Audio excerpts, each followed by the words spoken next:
할렐루야. 주님의 이름으로 여러분들을 사랑하고 축복합니다. 오늘 하나님께서 우리에게 주시는 말씀은 출애굽기 8장 16절에서 24절까지 말씀입니다.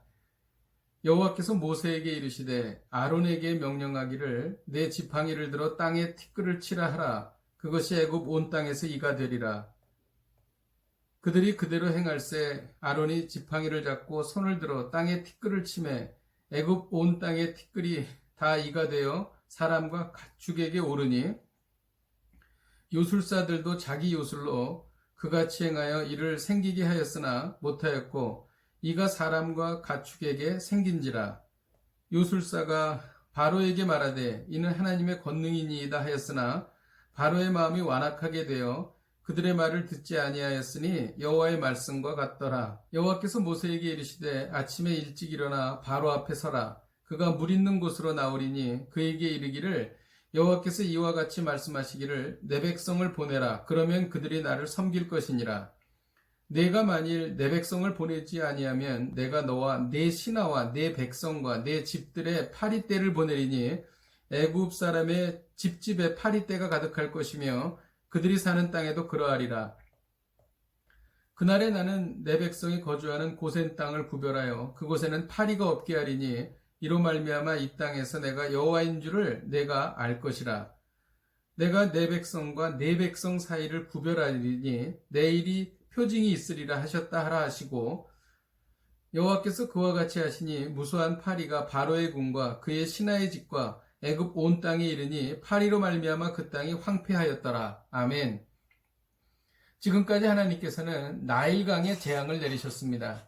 나일강이 피가 되고 나일강의 개구리가 창궐하여 온 땅을 뒤덮었습니다. 이제 하나님은 땅에 재앙을 내리십니다. 땅에 티끌이 이가 되어 사람과 가축에 기어오릅니다. 땅에 파리가 창궐하여 애굽 사람을 끔찍하게 괴롭혔습니다.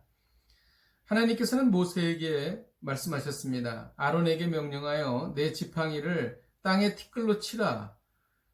그러면 그것이 애굽의 온 땅에서 이가 된다라고 말씀하셨습니다. 그들이 그대로 행하자 아론이 지팡이를 잡고 손을 들어 땅에 티끌을 쳤을 때 정말 애굽 온 땅의 티끌이 다 이가 되었습니다. 온 땅의 티끌이 다 이가 된 것은 바로의 완악함 때문이었습니다. 바로의 죄 때문에 온 세상이 고통을 당했다는 것이지요. 죄는 자신뿐 아니라 다른 사람에게까지 고통을 주는 것입니다. 나의 죄로 인해 그리고 내가 하나님 앞에 바로 서지 못함으로 인해 내 가족, 내 이웃에게 피해를 주는 것은 없는지 살펴봐야 할 것입니다. 그러나 내가 하나님 앞에 바로 서면 내가 복받을 뿐 아니라 내 주변에 있는 사람들도 복을 받게 되는 것입니다. 18절에는 요술사들도 자기 요술로 그같이 행하여 이를 생기게 하였으나 못했다라고 기록합니다. 요술사들은 하나님의 권능을 조금 흉내낼 뿐이지 도저히 하나님의 능력을 따라갈 수가 없는 것입니다. 놀랍게도 요술사의 입에서 하나님의 권능을 고백하는 발언이 튀어나왔습니다. 19절에는 요술사가 바로에게 말하되 이는 하나님의 권능이니이다 라고 말했다는 것이죠. 그럼에도 불구하고 바로는 완악하여 하나님의 말씀에 순종하지 않았습니다. 그 이유는 교만 때문이었습니다. 교만은 하나님의 말씀을 듣지 못하게 합니다. 교만은 하나님의 권능을 보지 못하게 합니다. 그리고 교만은 판단을 흐리게 하고 결국 패망의 길로 가게 하는 것이지요. 바로가 불순종하자 하나님은 온 땅에 파리떼가 가득하게 하셨습니다. 그런데 이 파리 재앙은 다른 재앙들과 달랐습니다. 22절에 그날에 나는 내 백성이 거주하는 고센 땅을 구별하여 그곳에는 파리가 없게 하겠다라고 말씀하십니다. 애굽 사람들이 사는 땅과 이스라엘 사람들이 사는 땅을 구별하신 것입니다. 이스라엘 사람들이 사는 고센 땅에는 파리가 없었습니다. 이를 통해 애굽 사람들도 그리고 이스라엘 사람들도 살아계신 하나님을 경험한 것입니다. 그렇습니다. 하나님은 구별하시는 하나님이십니다. 하나님의 백성과 세상 사람들을 구별하십니다. 하나님 백성이 사는 곳과 세상 사람들이 사는 곳을 구별하십니다. 여기에서의 구별은 거룩함을 뜻합니다. 하나님의 백성들을 향한 하나님의 마음을 우리는 여기에서 알 수 있는 것입니다. 여기서 우리가 깨닫는 것이 있습니다.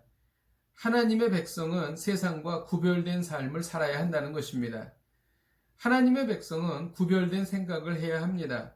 동성애나 물질 만능주의나 포스트 모더니즘과 같은 것에서 구별되어 성경적인 가치관을 따르고 살아야 할 것입니다.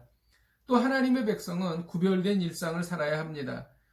기도 생활, 말씀 묵상 등 하나님과 깊은 교제를 나누며 세상 사람들과 분리된 삶을 살아야 하는 것입니다. 우리가 구별된 삶을 살면 하나님은 우리를 구별해 주셔서 재앙을 피하게 하시거나 재앙을 이길 수 있는 힘을 우리에게 주시는 것입니다. 구별되지 않는 곳은 어떻게 되었습니까? 24절에 무수한 파리가 바로의 궁과 그의 신하의 집과 애굽 온 땅에 이르렀다라고 말합니다. 아직 이 재앙이 사라졌다고 말하지 않았습니다. 그러므로 이 재앙이 있는 상태에서 파리 재앙이 임한 것입니다. 그야말로 황폐 그 자체였습니다. 하나님의 백성이 구별된 삶을 살지 않으면 인생은 황폐해진다는 것입니다. 기도하겠습니다. 하나님 아버지 감사합니다. 오늘 이 말씀을 붙잡고 구별된 삶을 살기를 원합니다. 우리가 그렇게 살게 하여 주옵소서. 예수님의 이름으로 기도하였습니다. 아멘. 할렐루야. 오늘도 이 말씀 붙잡고 승리하십시오.